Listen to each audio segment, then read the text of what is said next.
The greatest fear of Americans is standing in front of a group giving a talk. I always try to be myself, whether I'm hosting, emceeing, or if I'm the presenter. There are people in the entrepreneurial world who've made 200 presentations for a business idea. Good presentations are almost never an accident.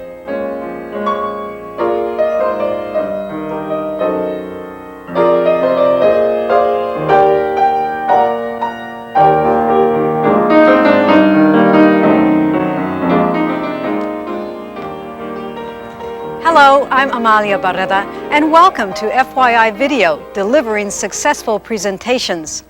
In this video, you're going to learn how to give a winning presentation.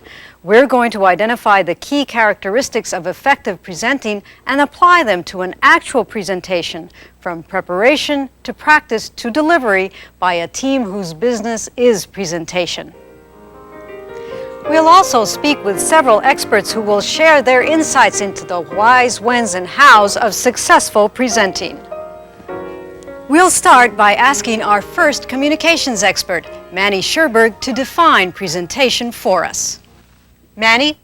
A presentation is what happens anytime you or anyone else attempts to teach or convince or persuade another person or persons primarily by voice. Just when do we make business presentations? Anytime you do any one of those, or two or all three of them, you are making a presentation. A presentation, therefore, can be something as short and informal as a 2-minute discussion with an employee on how to do a certain job.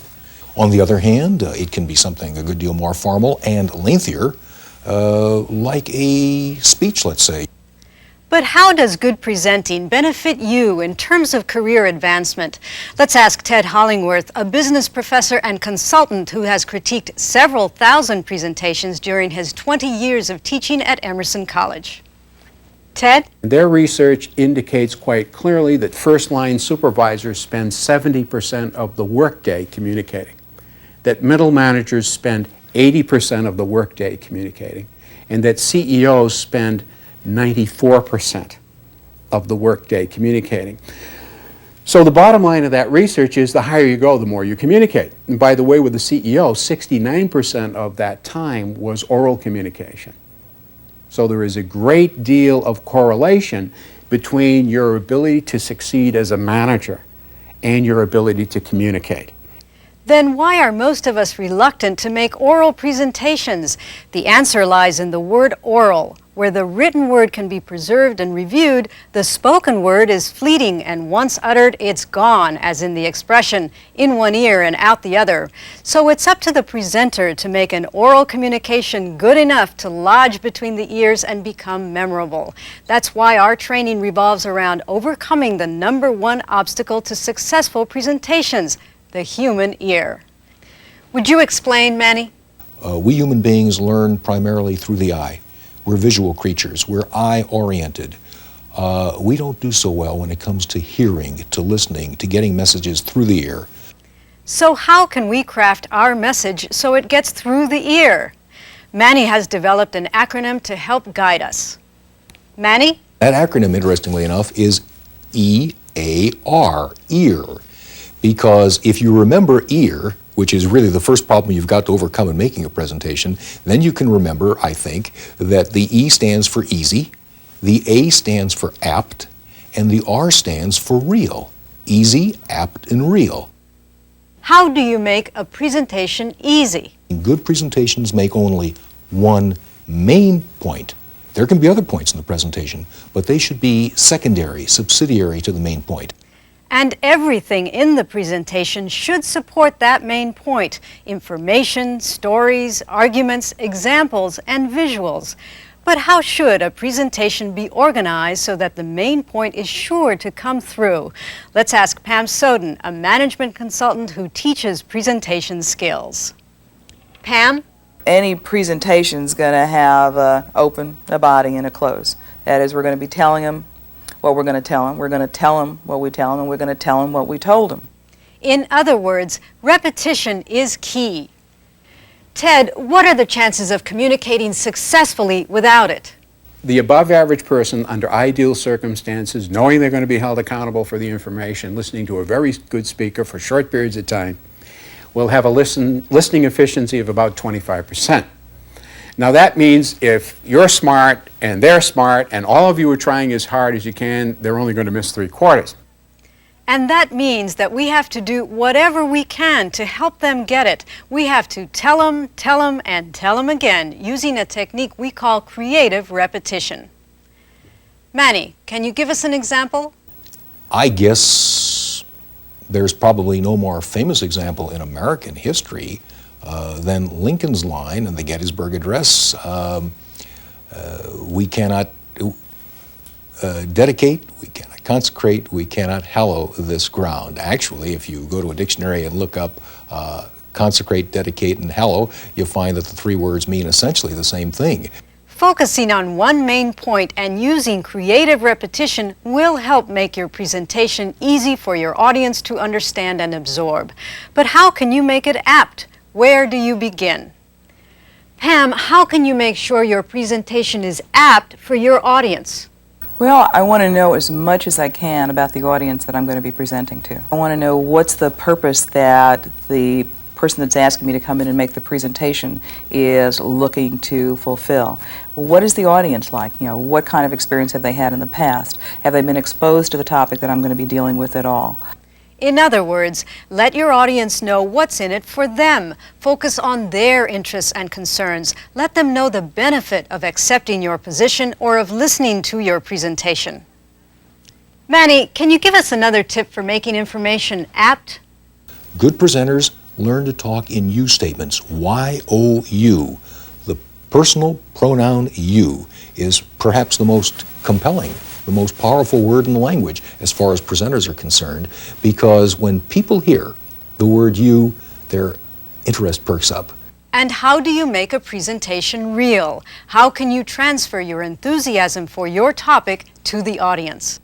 Manny? Be honest, be open, be candid with your listeners, and let your feelings show. Energize yourself and come across as somebody who really cares about the subject matter. Can you suggest another technique to make the presentation real? Talk in pictures. There are many ways you can do this. You can use what's known as action language. In action language, you don't talk about moods, let's say, or feelings or emotions, because those are always abstract things that we can't in any way deal with at a sensory level. If you say, for example, she was bored, there's nothing to come to grips with there. There's nothing to look at, nothing that you can engage at a sensory level. What would be more descriptive, more active? Say she yawned and squirmed in her chair. Or she yawned and looked at the ceiling distractedly. Can you suggest any other ways to involve the audience? Another way in which you can make presentations real is to tell stories. A particular kind of story? A relevant story, a pertinent story that brings the abstraction to life, makes it real for the people who are listening. The guideposts for any presentation, from small to large, from intimate to formal, from supervisor to CEO, are easy, apt, and real. So keep the EAR acronym in mind as you watch a highly skilled team take us through the 3 phases every presentation must go through in order to succeed. Prepare, practice, and present. The 3 P's of any good presentation. Allen and Gerritsen. Allen & Gerritsen is an advertising agency in Boston, Massachusetts. Paul Allen is the president. Pete Gerritsen is the creative director. They agreed to let FYI follow them as they prepare and present to their client, the Colonnade Hotel. Presentations are not only important to an advertising agency, they are what we do. Virtually every meeting we have is a presentation. We start out by saying, what do we want to have happen? What do we want to accomplish in this particular presentation? One of the tricks in properly preparing for something like this is to gather enough information and look at enough data so you can begin to see patterns and draw conclusions and start to gain direction in terms of how you want to do business. So we're looking for a focus. We're looking for a single point on which to position the property, on which to focus all our efforts, and greatly to help the hotel focus their efforts in the way they operate the business as well. So we would rather have more information from which to call our directions than less. It's just safer and smarter. Coming up with an approach for our presentation. We'll usually have some sort of a strategic brainstorming session where myself or somebody else from the company will analyze the information, draw some conclusions, and put them in front of everybody in the room. But they still go to a restaurant, and they still, I mean, they're staying in the hotel, they're still going to eat there. So that's the So case. the Do we- name thing would be Well, difficult so do we- going crossing businesses. What we're really looking for as a result of marrying the client's objectives to all the data we've gathered is what we call a positioning statement or a clear focus for the client's business. We take a great deal of care and time in making sure it reflects what we think it needs to reflect. It will guide creative, it will guide media, it will guide budget planning, it will guide virtually every aspect of the presentation and our recommendations for the client. And they have a duck in all the tubs, and I thought that was the greatest thing in the whole world. Let's talk about this duck thing for a second. I know it sounds a little ludicrous, but you know, someone mentioned small. It's very different. I mean, it's been there for a while, or is this something new in the hotel? I don't think it's that new, but it's only been done on a limited basis. I think in some, in just the very high-end suites or something. But why couldn't they do it in every room? In addition to the presentation of those creative ideas, we'll often use other devices that may not be used in advertising to just bring those ideas to life in a meeting, whether they're props or toys or something like that. Jackie, is a big box coming from the Colony? We're waiting for a box of the ducks. No, are they live ducks? No. Paul makes the presentation very easy for our clients to understand who we are, what the subject matter is, and in a real ease and comfort for the creative to be presented. The work is... Hey, Pete, the ducks are here. Oh, excuse me, I gotta go. Oh, there's a lot of them. That's a lot of ducks. But hopefully one will do the trick. We have a lot of friends we can give If it these to. doesn't work, it's your idea. We carefully rehearse the process, and we carefully look for those salient points that are critical to the building process and each person's role in the meeting. So rehearsal is critical to the extent that, one, everything flows in its proper order. Two, it flows within the given time frames that we've been allotted for the meeting. And three, that presentation points being given by our staff are made. And I think we should just get into it, and we'll use the boards as they're laid up here. And good homework says you always check with the clients, the audience ahead of time, and find out exactly how much time you do have for the meeting. By letting the client know exactly what we want to do with them. Our rehearsals are really designed to fine-tune the presentation to go as clockwork, so it is not simply a run-through. We are rehearsing to, for lack of better words, perfect a performance. The Allen and Gerritsen team put a lot of energy into the first two phases of successful presenting by preparing and practicing. During the preparation phase, they discovered and addressed their clients' needs, and then, through extensive research and brainstorming, they developed their main point into a clear and succinct positioning statement, which will serve as the theme of their ad campaign. They'll state this up front and reinforce this theme throughout the presentation, making it easy for their clients to grasp. They'll also focus on the benefit of this approach and in so doing, make their message apt. As to whether they succeed in making their presentation real, we'll see for ourselves when they deliver it at the Colonnade Hotel. But first, let's look at the organization of the presentation.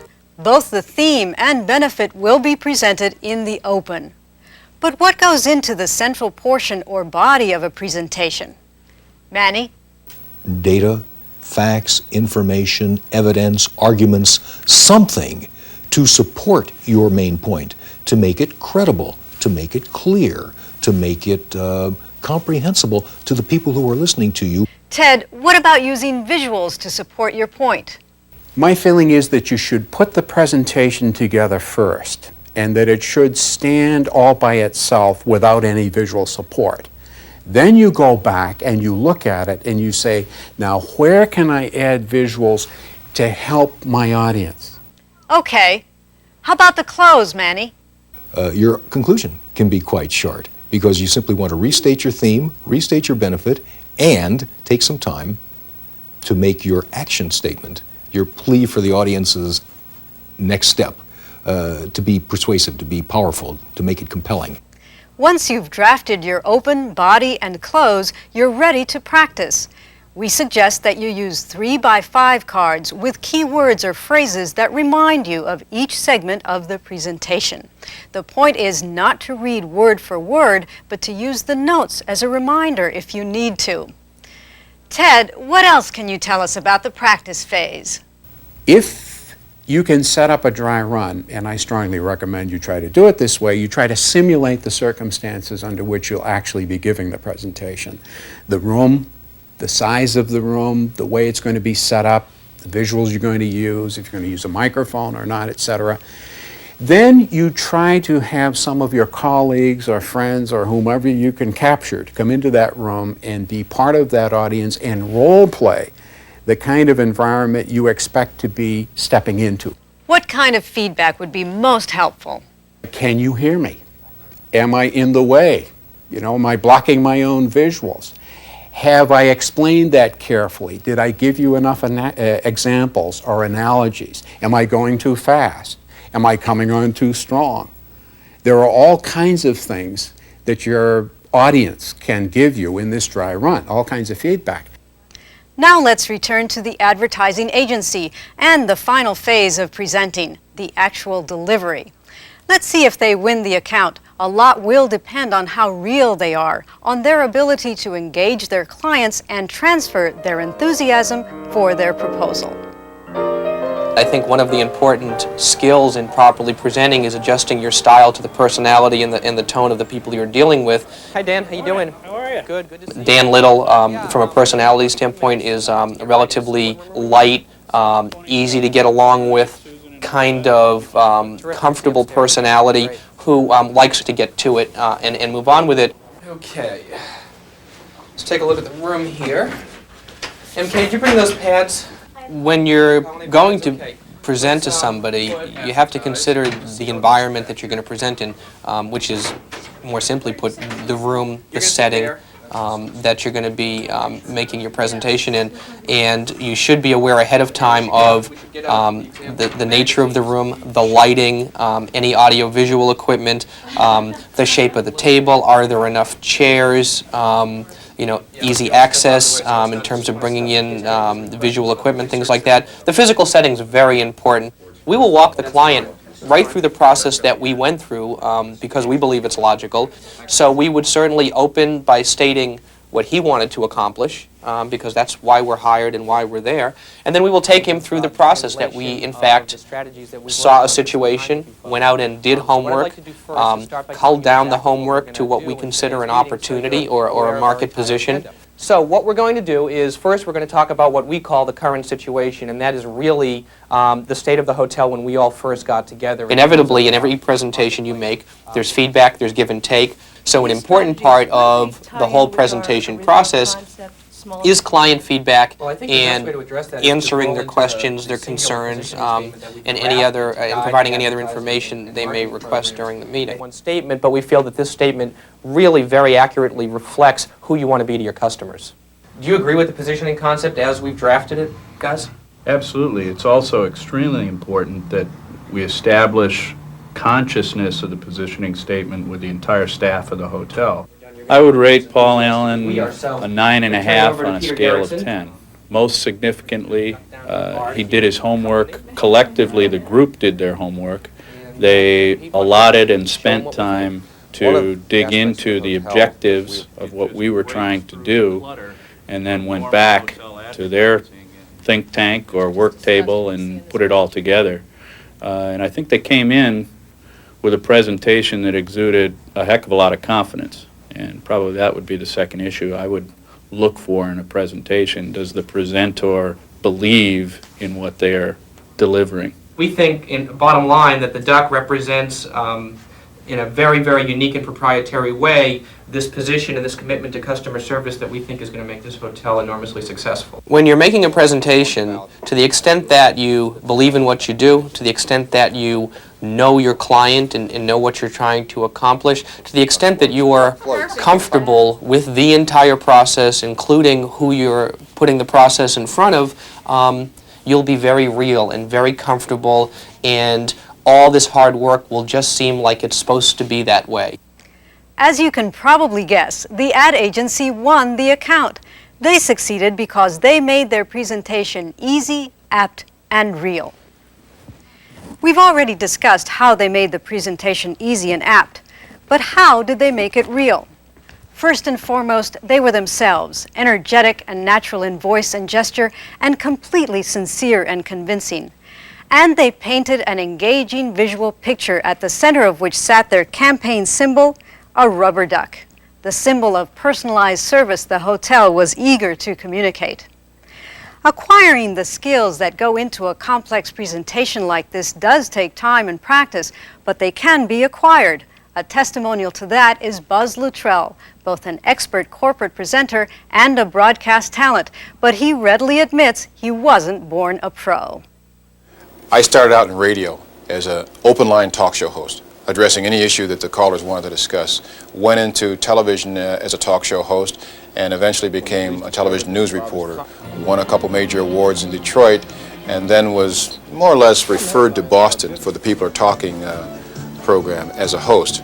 And in that chain of events, I learned a lot about presenting, mostly the importance of being prepared and being as relaxed as you can possibly be, and thirdly, being as real as you can possibly be. I then asked how he'd changed as a presenter over the years. The level of comfort, I was petrified, scared to death when I first got into the television, but evidently it didn't show much because people always remarked about how calm and relaxed I looked. And I was always amazed that they couldn't see what was going on inside me. And let me emphasize that over the years, I became comfortable with the fact that I wasn't going to die if I made a mistake out there.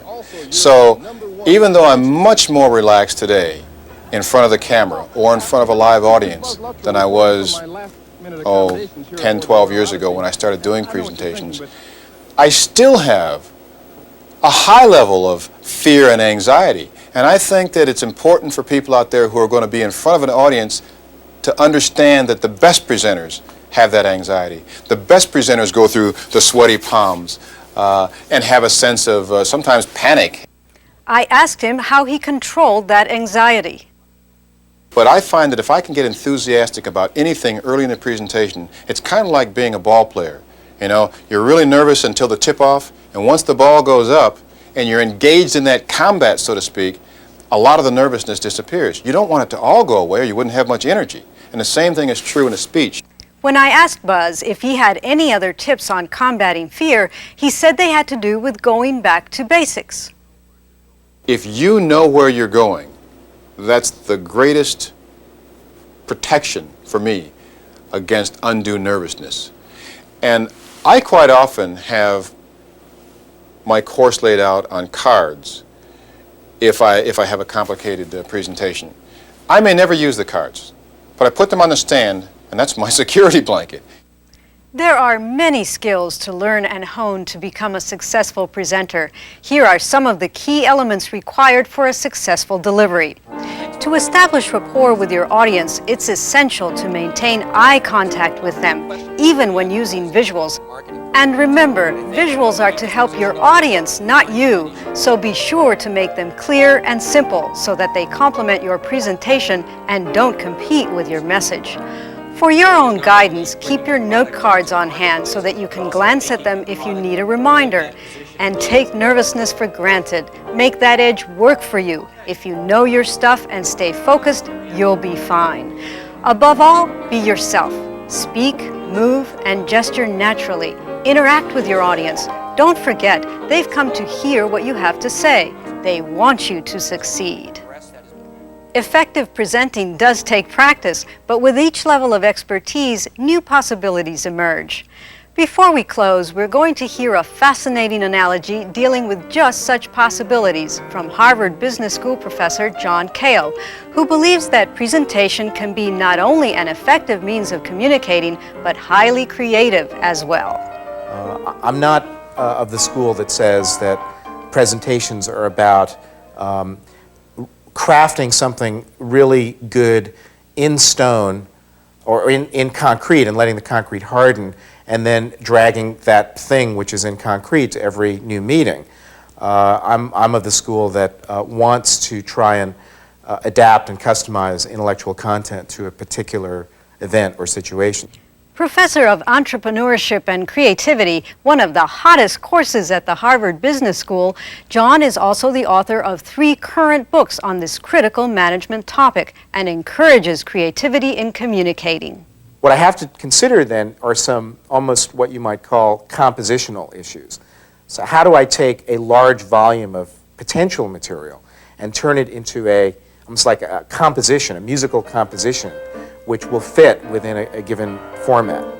If for me there's some aspect of discovery about it, where somehow taking this material and interpreting it or performing it differently or making it sing is a possibility, then I think some of that is going to rub off on the audience.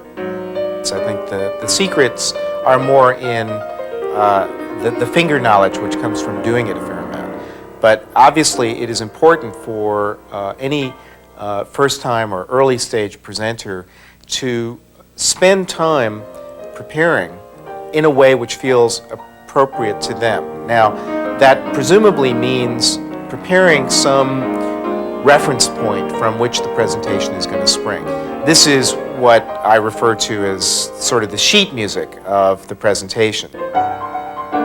Unless you're reading the speech and simply standing up there as a talking head, there's always some degree of improvisation that goes on. And improvisation in music has a lot to do with keeping to certain themes that are reinforced. If there isn't that sense of form, even through the improvisation, if there isn't that sense of form, the music won't sound good. It won't be the kind of music you'd want to shell out $13 to get. To give you a little bit of an example, if one were going to play the old standard, All the Things You Are, by the sheet music, it might sound something like this.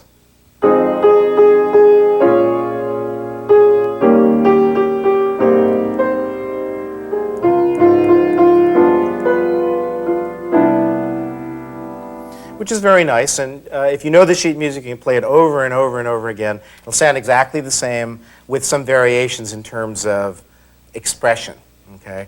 But that same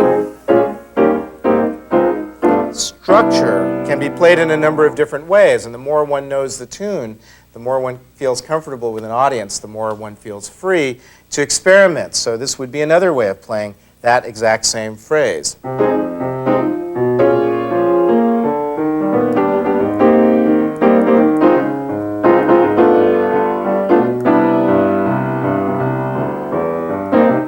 Another approach. Or here's another one.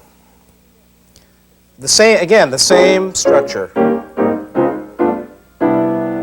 as a more jazz improvisation.